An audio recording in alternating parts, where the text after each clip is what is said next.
ಮತ್ತೊಮ್ಮೆ ಸುಹಾಸಿನಿ ಕಾರ್ಯಕ್ರಮಕ್ಕೆ ಸ್ವಾಗತ. ನಾವು ಪುರುಷ ಬಂಧಿತನದ ಬಗ್ಗೆ ಮಾತಾಡ್ತಾ ಇದ್ದೀವಿ. ಈಗ ಚಿತ್ರದುರ್ಗದಿಂದ ಬಸವರಾಜು ಕರೆ ಮಾಡಿದ್ದಾರೆ.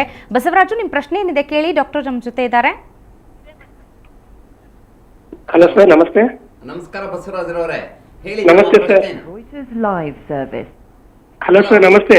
ನಮಸ್ತೆ ಬಸವರಾಜ್, ಹೇಳಿ ತಮ್ಮ ಪ್ರಶ್ನೆಯನ್ನು ಕೇಳಿ. ಸರ್, ನಮ್ಮ ಮದುವೆ ಆಗ್ಬಿಟ್ಟು 2 ವರ್ಷ ಆಯ್ತು ಸರ್ ನಂದು.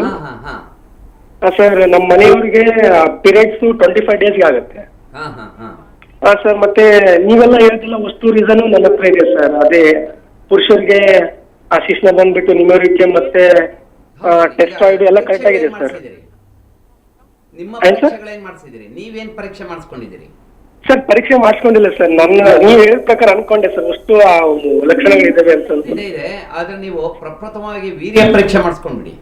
ಹಾ ಸರ್, ವೀರ್ಯ ಪರೀಕ್ಷೆ ಮಾಡಿಸಿ ಅದರ ವರದಿನ ನಮ್ಮ ಸುಹಾಸಿನಿ ಕಾರ್ಯಕ್ರಮಕ್ಕೆ ಒಂದು ಜಿರಾಕ್ಸ್ ಕಾಪಿ ಕಳಿಸಿ. ನಂತರ ನಾವು ನಿಮ್ಗೆ ಮುಂದಕ್ಕೇನು ಪರೀಕ್ಷೆಗಳು ಮಾಡಬೇಕು ಹೇಳ್ತೀವಿ. ಸರ್, ಇನ್ನೊಂದು ಪ್ರಶ್ನೆ ಸರ್. ಹೇಳಿ ಸರ್, ನಮ್ಮ ಮನೆಯವರಿಗೆ 25 ಡೇಸ್ಗೆ ಪೀರಿಯಡ್ ಆಗುತ್ತೆ. ಪರವಾಗಿಲ್ಲ ಬಿಡಿ, 25ರಿಂದ 32 ದಿವಸದವರೆಗೂ ಪರವಾಗಿಲ್ಲ.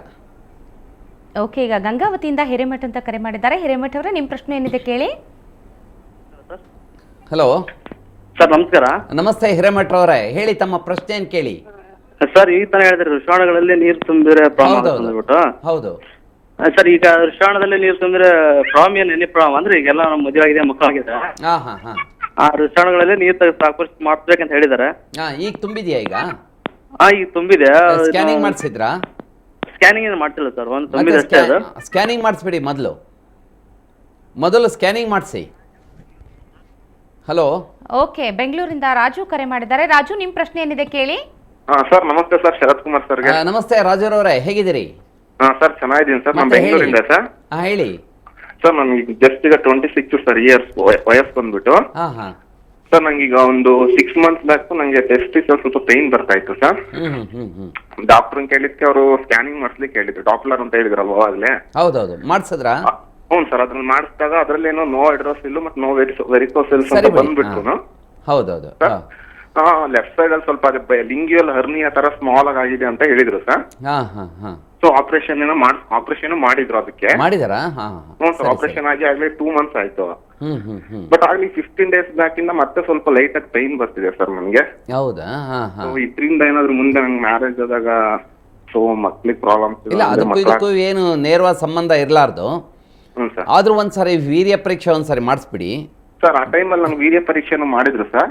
ಸರಿ ಇತ್ತಾ? ಅದ್ರಲ್ಲಿ ಏನೋ ಸ್ಪರ್ಮ್ಸ್ ಮೋಟೆಬಿಲಿಟಿ ಮೂವ್ಮೆಂಟ್ಸ್ ಸ್ವಲ್ಪ ಕಡಿಮೆ ಇದೆ ಅಂತಂದು ಹೇಳ್ಬಿಟ್ಟು ಅದೇನೋ ಕಾರ್ಪಿಡೋ ಅಂತಂದು ಒಂದು ಟ್ಯಾಬ್ಲೆಟ್ಸ್ ಕೊಟ್ಟಿದ್ರು ಸರ್, ಡೈಲಿ ತಗೊಳ್ರಿ ಅಂತಂದು.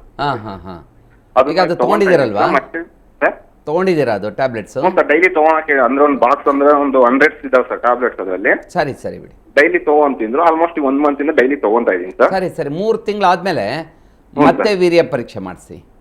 ಮತ್ತೆ ಮಾಡಿಸೋದು? ಹೌದೌದು, ಮತ್ತೆ ಮಾಡಿಸಿ. ಆಗ್ಲೂ ಏನಾದರೂ ವೀರ್ಯ ಕಡಿಮೆ ಇದ್ರೆ, ಚಲನೆ ಕಡಿಮೆ ಇದ್ರೆ ಅಥವಾ ಶಕ್ತಿ ಕಡಿಮೆ ಇದ್ರೆ ಆಗ ನೀವು ಟ್ರಾನ್ಸ್ರೆಕ್ಟಲ್ ಅಲ್ಟ್ರಾಸೌಂಡ್ ಸ್ಕ್ಯಾನ್ ಟ್ರಸ್ ಅನ್ನ ಪರೀಕ್ಷೆ ಮಾಡಿಸಿ. Transrectal ultrasound scanning.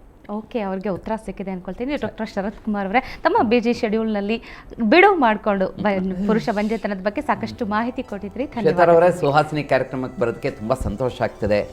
ನಿಜಕ್ಕೂ ಸುಹಾಸಿನಿ ಕಾರ್ಯಕ್ರಮ ಮತ್ತು ಸುವರ್ಣ ನ್ಯೂಸ್ 24/7 ನಮ್ಮ ಎಲ್ಲ ಜನತೆಗೆ ತುಂಬ ಒಳ್ಳೆಯ ಕಾರ್ಯಕ್ರಮಗಳನ್ನು ನೀಡ್ತಾ ಬಂದಿರಿ. ಎಲ್ಲ ವೀಕ್ಷಕರುಗಳಿಗೂ ನಮಸ್ಕಾರ. ಧನ್ಯವಾದ ಡಾಕ್ಟರ್.